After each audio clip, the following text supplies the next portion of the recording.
Members, we're dealing with the Salaries and Allowances Amendment Debt and Deficit Remediation Bill 2017, and I give the call to the Honourable Diane Evers. Thank you, Acting President. I rise today to acknowledge the importance of the independence of the tribunal, and I appreciate all the comments that have been said about why we should have an independent tribunal and why that should continue. So by my further comments, I don't want to diminish that in any way. All of the comments about this being a stunt, to me, I can set aside. You know, regardless of those, to me, this bill will begin to address income disparity, something that no one else in this chamber has yet talked about. But the income disparity and wealth disparity has caused many problems across the world and is still causing them here in Australia. The idea that we have, the average CEOs earning, over 10 times what the average wage is unconscionable. We need to address that, and we can make a difference. We can act as role models for the community. Because I see that the disparity of income and wealth is one of our greatest challenges across the world after climate change. And this, although a small token step in addressing that situation,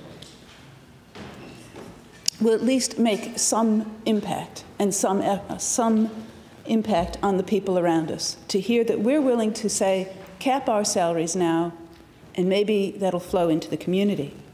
Now, the recent determination for this, for the MPs just the other day, it's only applicable to MPs, and it's only applicable for 1 year. So that's why we need to go further than that, because next year the tribunal could decide something else. The tribunal could even change our allowances in the next year, because that can happen separately. So using that as a reason why we should not support this just doesn't follow. Now also, senior public servants are covered in this. And those weren't included in that determination. We have some senior public servants earning over $400,000 a year in their income. Now, their staff have been capped at a $1,000 increase per year. So even if the tribunal was to give 1% increase to them, which doesn't seem like much, similar to CPI, that's still $4,000 to a senior bureaucrat, whereas the staff immediately below him would be limited to $1,000. Now, when you look at who's in more need of the money, it's not likely to be those earning over $400,000 a year. And if that's what we want to address, maybe this can be a start towards it. Because in my, ideally, what I'd like to do to address income disparity is use this example of wage restraint and encourage all shareholders and super fund investors to go to the boards of the directors of the companies that they invest in and say, we want to see wage restraint. We want to see that implemented now. Because it may be of a surprise to some of you, but just recently in the Business News Weekly, they reported on CEOs in WA, and the number of CEOs that have an income over $1 million increased from 72 last year, well, 2016, to 113 in 2017. So over a 50% increase just in the past year in the number of CEOs in WA earning more than $1 million. Now, we're not seeing that sort of wage increases across their staff, their employees. And I think that's a real problem.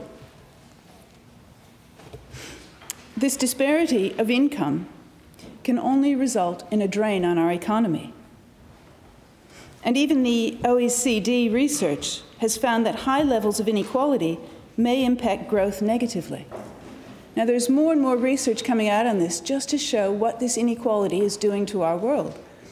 Now, like I said, our step is a minor one.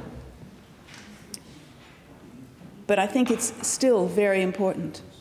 I think our actions, if promoted throughout the population, if they hear about it and they say, well, that's good. They're stopping their own salaries. We don't like politicians getting too much. And maybe that will spread to them saying to their board of directors of the companies they invest in, let's get a freeze on CEO salaries and senior executive salaries. Let's start bringing down that inequality, which I think has grown considerably just in the last decade.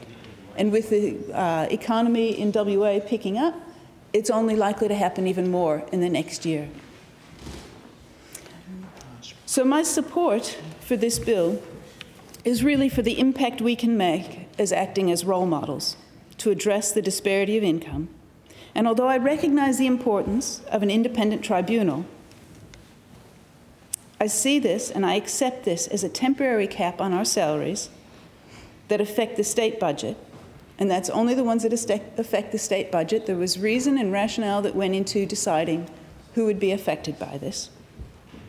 And I think by doing this, we can begin to address the significant issue of income disparity. Thanks.